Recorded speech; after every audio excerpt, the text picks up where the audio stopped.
Every afternoon, Thomas the Tank Engine puffs along his branch line with Annie and Clarabelle. First, they pass the water mill. Next, they come to a big farm. Then, they can see a bridge with a village nestled either side of it. This is a special place. Whenever children hear Thomas coming along, they stand on the bridge waving until he is out of sight.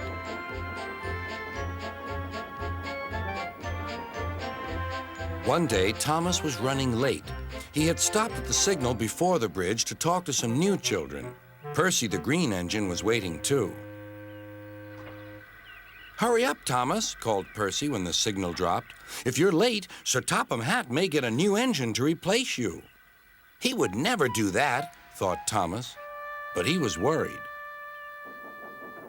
Next day, Thomas hurried along the line.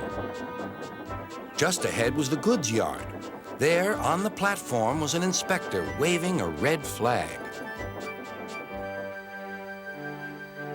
Next, Thomas saw some children. They were waving too. Something must be wrong, thought Thomas. This station is for goods, not passengers. "Help, Thomas, help! We're glad to see you," called the children. "Please, will you take us home?" The station master explained to Thomas's driver that the school bus had broken down, and all the parents would be worried if the children were late. Thomas waited as the children walked down from the bridge.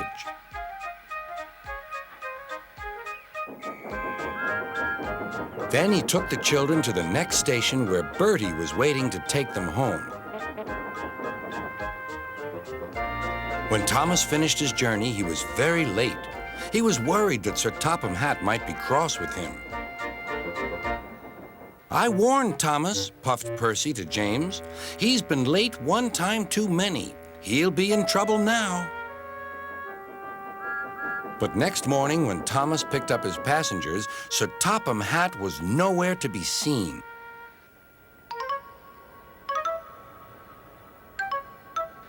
"Thank goodness," sighed Thomas.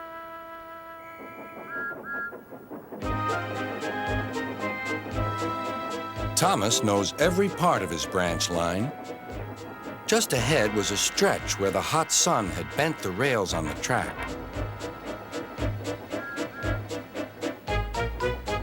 "Careful, Thomas," called his driver, but it was too late.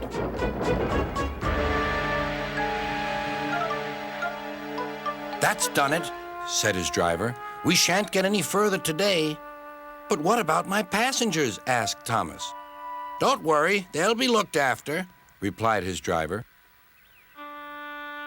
While workmen repaired the line, Thomas had to shunt freight cars in the yard. Bertie came to see him. "I understand you need my help again." "Yes, Bertie," replied Thomas sadly. "I can't run without my rails." Bertie set off to collect Thomas's passengers.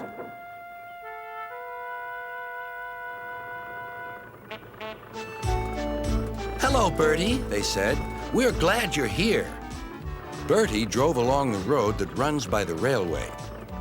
He stopped at each station along the line. Sometimes he stopped between stations to let people off closer to their homes. Thomas felt miserable. "I've lost my passengers to Bertie. They'll like him better than me." Sir Topham Hatt arrived. "Your branch line is repaired. I'm going to change your timetable so that you and Bertie can work together more." When Thomas reached the station, there, to his relief, were all his passengers. "Bertie is a good bus, but we missed our train rides with you," they said. Later, Thomas spoke to Bertie. "Thank you for looking after my passengers." "That's all right, Thomas. I'd like to make new friends, but I'm glad to share them with you." "You're a good friend indeed," replied Thomas, "and always will be."